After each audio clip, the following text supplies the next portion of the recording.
unang ginawa to, I was against it. How can we investigate ourselves? That is the primary question. So kung ang isang congressman, sabi nyo kanina kahit sino masagasaan, wala tayong sasantuhin, kahit congressman, kahit senador.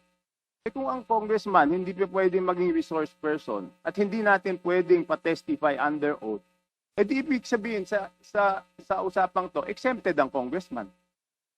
So paano tayo mag-iimbestiga? Paano tayo? Number one. Number two, Mr. Chair, here is the USB. Sinasabi, paano nagkaroon ng insert? Under the name of Congressman Saldico, ang insertion sa BICAM as proponent siya is 13,803,693,000. And we do not want to invite him as a resource person. Mr. Chair, sorry. Comsec, can you show this? Para lang sabihin, hindi ako Mr. Chair, with nag-invento. due courtesy. Wait, I have the floor. Yeah, I have the floor. Yeah, but I have Mr. the floor. No, Mr. I Chair, have the floor. just to, on the I have the record, floor. on the record, Mr. I Chair, have the floor. we did not refuse Suspend. to I invite. have the floor. Mr. Chair, suspend. Motion to suspend. Mr. At yung BICAM po,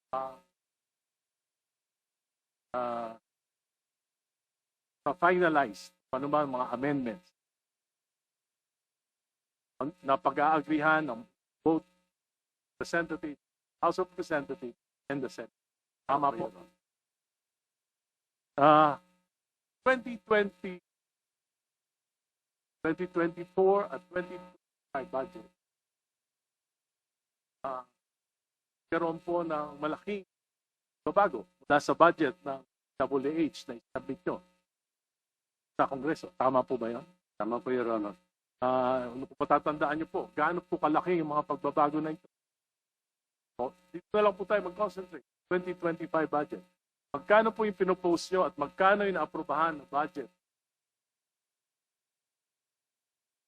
Ang natatandaan ko po, Your Honor, the general expenditure program ng Gates for 5 was 900 billion.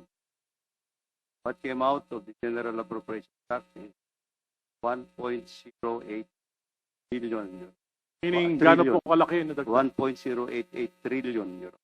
Gaano po kalaki ang nadagdag? The dagdag is 180 billion. Your Honor. At sa nadagdag po na 188 billion, ito po yung mga infrastructure projects. Tama po. That's correct. Sa pagkakaalam nyo, saan kumuha ng mga program of works at paano nakapagdagdag ang House of Representatives at ang Senate ito sa mga galing po ba ito sa DPWH, yung mga programa na ito? Yan ay hindi maliwanag po, Your Honor. So ito po ay ginawa ng BICAM without your knowledge.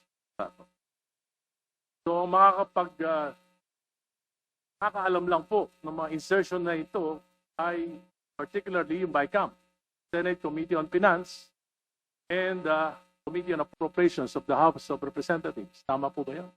Well, as far as we know, Your Honor, that will be product of BICAM. Thank you. Yun na lang po ang aking at Mr. Chair, I would like to move that in order to clear up things, to clarify matters, should invite the chairman of the Committee on Appropriations in the last Congress, the 19th Congress, and the chairman of the committee,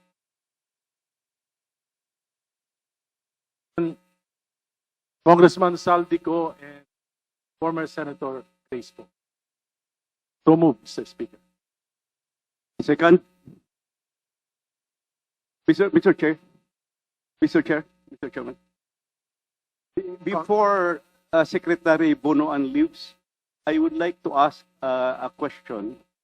I'm supposed to ask this question. Wait. So, excuse me. Yes, Your Honor. There's a motion po. Motion. I seconded the motion. I thought it was already. But I don't think Secretary Bonoan will leave as yet. Thank you. Thank you. I seconded the motion of the Honorable Erice, Your Honor.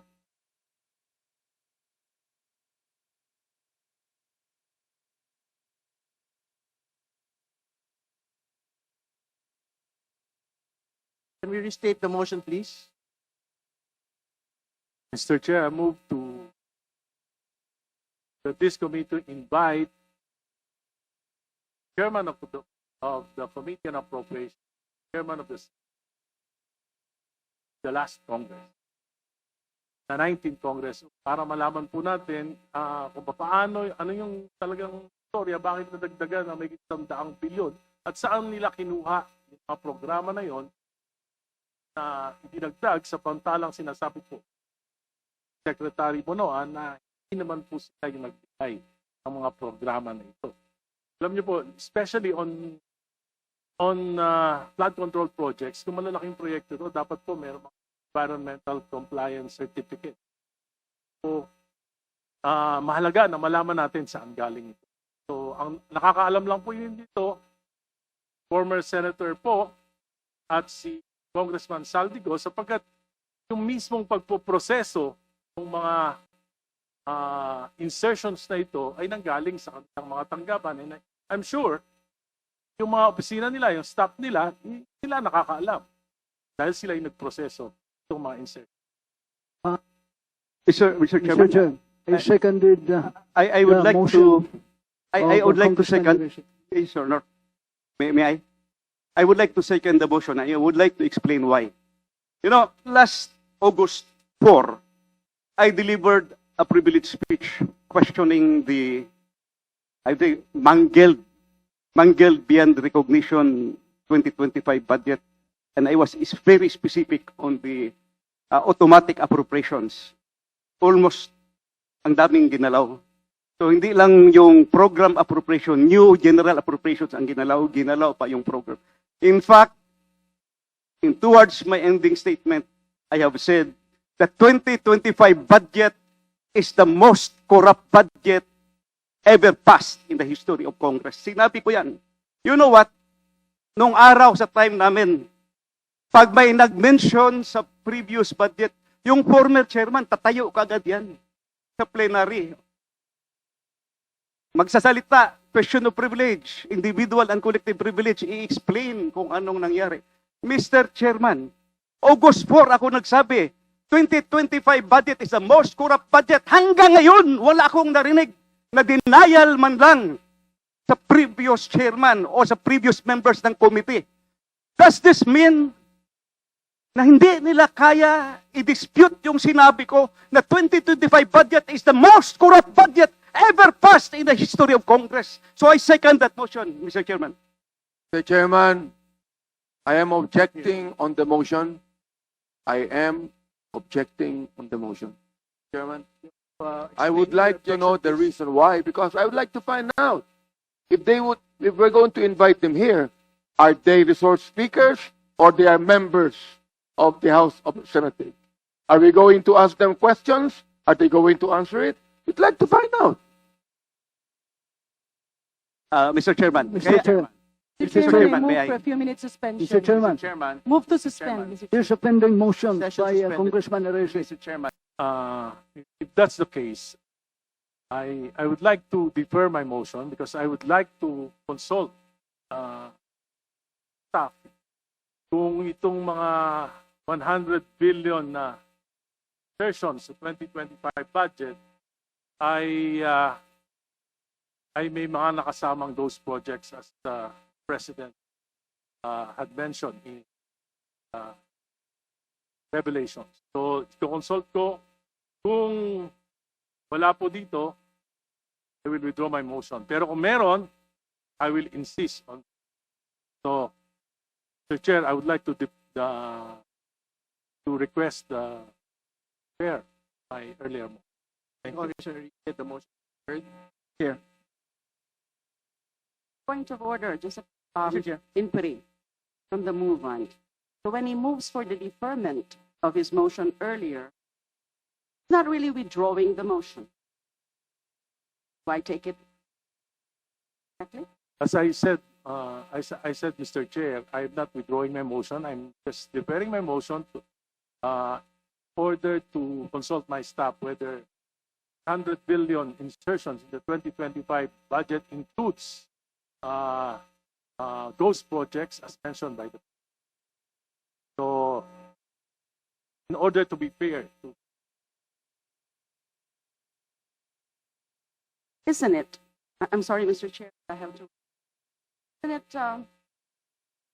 back to our colleague, senior minority leader, you were actually mentioning about the BICAM earlier.